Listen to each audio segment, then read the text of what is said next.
Protección pasiva en trabajo en alturas.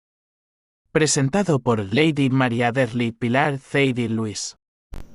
Muy buenas tardes, yo les voy a hablar de las medidas pasivas de protección en trabajos en altura. Bueno, las medidas pasivas de protección están diseñadas para detener o capturar al trabajador en el trayecto de su caída, sin permitir impacto contra estructuras o elementos. Requieren poca o ninguna intervención del trabajador que realiza la actividad. O sea, esto quiere decir que esta no interviene entre la actividad y el trabajador. Bueno, uno de los sistemas de protección pasiva es el sistema de red de seguridad para la detención de caída. Están dentro de las principales medidas pasivas de protección cuyo propósito es detener la caída libre de personas u objetos. Bueno, si se presenta caída de escombro, se colocará una red especial para escombro, según especificaciones del fabricante. Cuando se determine instalar un sistema de red de seguridad, estas deben poder soportar el impacto de la caída del trabajador, garantizando que no se golpeará con ningún obstáculo debajo de ella. La misma debe ser instalada bajo la supervisión de una persona calificada, quien verificará las condiciones de seguridad establecidas por el fabricante, el diseño de la red y la distancia de la caída. O sea, para instalar este sistema de red se deben adoptar algunas medidas que ya las pone el fabricante para que este sistema de red sea instalado de una forma adecuada y no vaya a afectar tanto a la actividad como a la persona que realiza la actividad. Muchas gracias. Medidas de protección. Según el artículo 23 de la resolución 4272 del 2021, nos menciona que son medidas de protección. Son aquellas implementadas para detener la caída una vez ocurra o para mitigar como las consecuencias de ellas. Las medidas de protección pues se clasifican en dos, que son medidas pasivas y son medidas activas. Hoy nos vamos a fundamentar solamente en las pasivas, que se definen como que están diseñadas para detener o capturar al trabajador en la trayectoria de su caída, ¿no? Sin permitir pues impactos con estructuras o elementos o objetos. Estas medidas requieren de poca o ninguna intervención del trabajador pues al realizar como tal su actividad. Y dentro pues de estas medidas tenemos lo que es las barandas de protección, mallas de seguridad, cercas y barricadas, cubiertas, andamios y plataformas móviles. Voy a hablar un poquito de lo que son factores de riesgo en trabajo de alturas, ¿sí? Según el decreto 911 del 96, en el artículo 54, se entiende por trabajo en altura que son todas aquellas caídas que se sufran de caída de distinto nivel.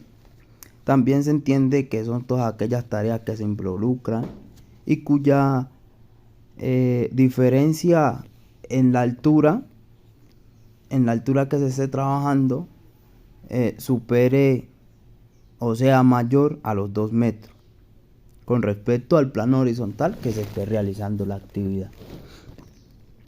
Dentro de los factores de riesgo de los trabajadores son todos aquellos que representan un riesgo considerable para cada uno de los colaboradores que realizan esta actividad. Además, también existen factores que que incrementan o pueden poner en peligro sus vidas, ¿sí? Entonces, les voy a nombrar cada uno de estos factores que pueden poner en peligro la vida de los colaboradores cuando están realizando un trabajo en altura.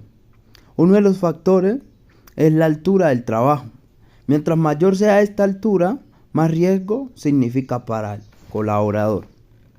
Los usos de anclajes tienen que ser fijos, de mano y entre otros.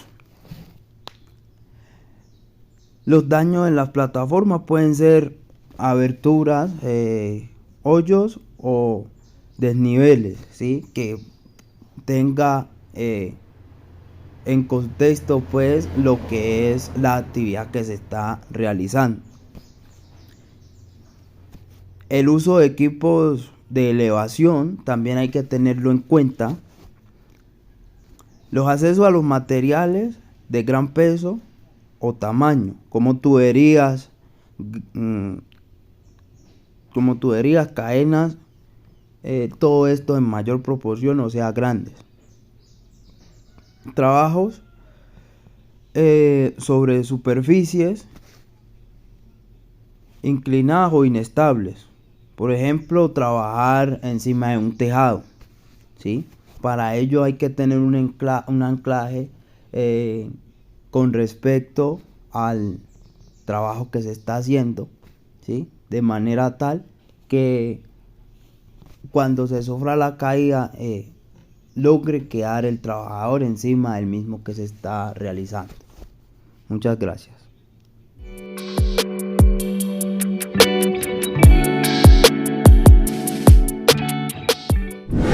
Buenas tardes, yo voy a hablar sobre las medidas de control de trabajos en altura. Estas medidas preventivas de trabajo en altura son imprescindibles a la hora de llevar a cabo actividades de riesgo con seguridad, limitaciones de acceso y señalización del lugar de trabajo. Es muy importante que solo el personal perfectamente formado y capacitado acceda a la zona de trabajo. Esto evitará cualquier caída en altura y otro tipo de lesión que pueda producirse por el acceso de trabajadores no calificados.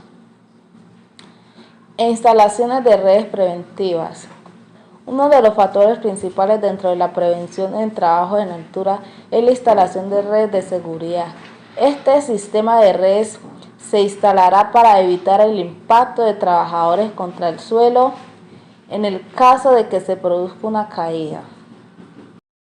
Son protecciones colectivas que sirven para limitar la altura de caídas o para impedirla. Tendrán la superficie adecuada para así poder asegurar una protección eficaz, cubriendo todos los huecos posibles para no dejar espacios libres. Podrán soportar el peso de un hombre cayendo desde la altura máxima admisible de caída y ello con una coeficiencia de seguridad suficiente, o sea, aproximadamente una caída desde 2 pisos. Estas también deben de ser resistentes a los agentes atmosféricos. Esta protección, como es el sistema de red, debe ser una red de soporte que aguante el peso tanto de una persona como de objetos y debe cubrir toda el área para que no vaya a haber una parte por donde se escape materiales o objetos que puedan caer y lastimar a alguien. Debe resaltar la prevención de posibles emergencias. En este punto puede parecer muy obvio, claro, pero conviene remarcarlo siempre. A medida de que se trabaja de manera común en alturas, se percibe como una labor cotidiana, sin valorar todos los posibles riesgos que pueden afectarnos. En estos casos se llega como a descuidar la prevención ante graves emergencias y rescate, quedando desamparado cuando una de estas ocurre. Por ello es muy importante tener una prevención máxima ante casos graves, rescates, reanimaciones y otro tipo de emergencia, que aunque no ocurran muy de frecuencia, pueden causar efectos muy negativos si no tenemos preparados. Y es claro resaltar que contar con un equipo de protección de calidad es sinónimo de seguridad.